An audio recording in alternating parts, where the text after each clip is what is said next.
দর্শক, গত 18 ডিসেম্বর প্রথম আলো এবং ডেইলি স্টারে যে ন্যাক্কারজনক হামলা হলো ওসমান হাদির মৃত্যুর সেই রাতে, সেই হামলাকে সম্পাদক পরিষদের সভাপতি এবং বাংলাদেশের বিশিষ্ট সাংবাদিক, সিনিয়র সাংবাদিক নুরুল কবির তিনি বলেছিলেন যে এই হামলার পেছনে সরকারের এবং সরকারের উপদেষ্টাদের হাত রয়েছে।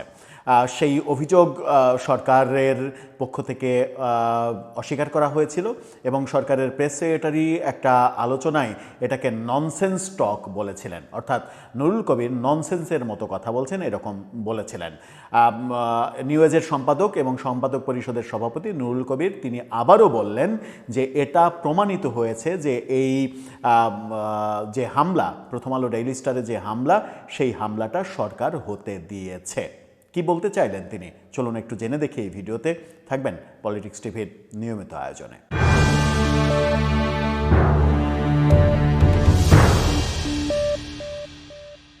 দর্শক, বলছিলাম প্রথম আলো ডেইলি স্টারে যে আগুন লাগানোর ঘটনা এবং চূড়ান্ত ধ্বংসযজ্ঞের ঘটনা, সেই ঘটনাকে সাংবাদিক নুরুল কবির সেই সময়ই বলেছিলেন যে এই ঘটনা সরকারের অভ্যন্তরে কোনো কোনো উপদেষ্টা এটার সঙ্গে জড়িত, হয় জড়িত তারা নিজেরা এই কাজ করেছে অথবা করতে দিয়েছে, তারা বসে বসে তারা মজা দেখেছে, সার্কাস দেখেছে, এরকম অভিযোগ তিনি করেছিলেন। সেই ব্যাপারটা তিনি আবারও বললেন এবং একেবারে নিশ্চিত করে বললেন যে সরকার এটাকে হতে দিয়েছে।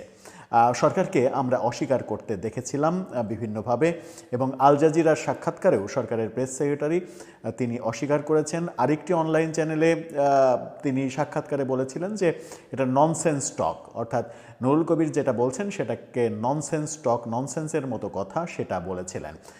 সরকারের কে এটা জড়িত ছিল, কেন সরকার এটা করতে দেবে, সেরকম প্রশ্ন তিনি করেছিলেন। কি বলছেন নুরুল কবির, ডেইলি স্টারের শিরোনামটা দেখে নিন। সেখানে বলা হচ্ছে, প্রেস সচিবের আহ্বান বিফলে যাওয়ায় প্রমাণ করে সরকার হামলা হতে দিয়েছে নুরুল কবির। সেখানে বলা হচ্ছে, সম্প্রতি ডেইলি স্টার এবং প্রথম আলো কার্যালয়ে হামলাকে পরিকল্পিত ও সুসংগঠিত সহিংসতা হিসেবে আখ্যা দিয়েছেন সম্পাদক পরিষদের সভাপতি ও নিয়োজ সম্পাদক নুরুল কবির। তিনি আবারও অভিযোগ করেন সরকার হয় এই হামলাগুলো হতে দিয়েছে অথবা এগুলো ঠেকাতে ব্যর্থ হয়েছে। সম্প্রতি আল জাজিরাকে দেওয়া এক সাক্ষাৎকারে সরকারের বিরুদ্ধে নুরুল কবিরের এই অভিযোগকে প্রমাণহীন দাবি করেন প্রধান উপদেষ্টার প্রেস সচিব শফিকুল আলম। রাজধানীর সিডাপ মিলনায়তনে centre for governance studies CGS আয়োজিত বাংলাদেশে গণমাধ্যম সংস্কার, স্বাধীনতা, দায়বদ্ধতা ও ক্ষমতার মধ্যে ভারসাম্য শীর্ষক আলোচনায় নুরুল কবির বলেন, তার অর্থাৎ শফিকুল আলমের নিজের বক্তব্যই তো সবচেয়ে বড় প্রমাণ। নিজের বক্তব্য কোনটা?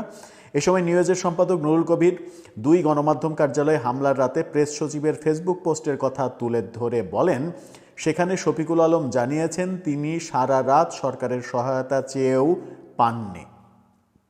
অর্থাৎ তিনি নিজেই বিভিন্ন দিকে বিভিন্ন জনের কাছে চেষ্টা করেছেন কিন্তু কোনো ধরনের কোনো সহযোগিতা চেয়ে পাননি। অ্যাজ এ জার্নালিস্ট সেই কথা তিনি লিখেছিলেন এবং এক ধরনের অসহায় উক্তি তিনি করেছিলেন। নুরুল কবির যুক্তি দেন, যদি প্রধান উপদেষ্টার প্রেস সচিব নিজে সাহায্য চেয়েও না পান তবে এর অর্থ দাঁড়ায় সরকারই এই ঘটনাগুলো ঘটতে দিয়েছে।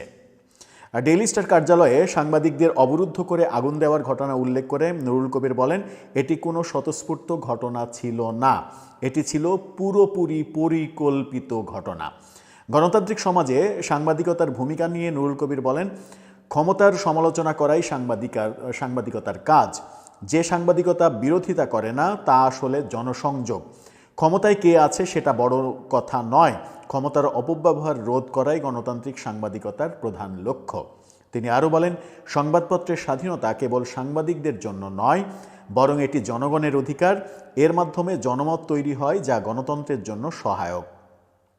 বক্তব্যে সাংবাদিকদের চাকরির নিরাপত্তা, ওয়েজ বোর্ড সহ অনেক কথা তিনি বলেছেন। অর্থাৎ নুরুল কবির যেটা বলতে চাইলেন সেটা হচ্ছে যে প্রেস সচিব শফিকুল আলমের যে ফেসবুক পোস্ট, সেই পোস্টে তিনি বলেছেন সারা রাত ধরে তিনি চেষ্টা করেছেন, বহু জনের কাছ থেকে সাহায্য চেয়েছেন এটা থেকে উত্তরণের জন্য, এই হেল্পটা করার জন্য, ওখানে উদ্ধার তৎপরতা চালানোর জন্য, কিন্তু কোনো কর্তৃপক্ষের তিনি কোনো সাহায্য পাননি। এই যে ফেসবুক পোস্ট, এই ফেসবুক পোস্টটি প্রমাণ করে সরকার হয় এটা নিজে করেছে অথবা এটা করতে দিয়েছে, হতে দিয়েছে, চুপ থেকে নীরব দর্শকের মতো দেখেছে, এটা ঠেকানোর চেষ্টা করেনি।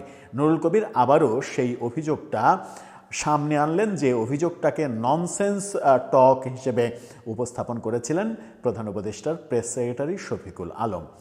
আবারও যখন নুরুল কবির এই প্রসঙ্গটা আনলেন, এবারে প্রধান উপদেষ্টার প্রেস উইংয়ের বক্তব্য কী হবে সেটাই এখন দেখার বিষয়। দর্শক, আপনারও কি মনে হয় প্রথম আলো ডেইলি স্টারে যে ঘটনা ঘটেছে সেই ঘটনা কি সরকারের অভ্যন্তর থেকে ঘটতে দেয়া হয়েছে? আর এই ঘটনাটা কি হঠাৎ করে ঘটেছে নাকি একেবারে পূর্ব পরিকল্পিত ভাবেই এটা ঘটানো হয়েছে, যেটা নুরুল কবিরের অভিযোগ? আপনার মতামত জানিয়ে লিখতে পারেন আমাদের কমেন্ট বক্সে।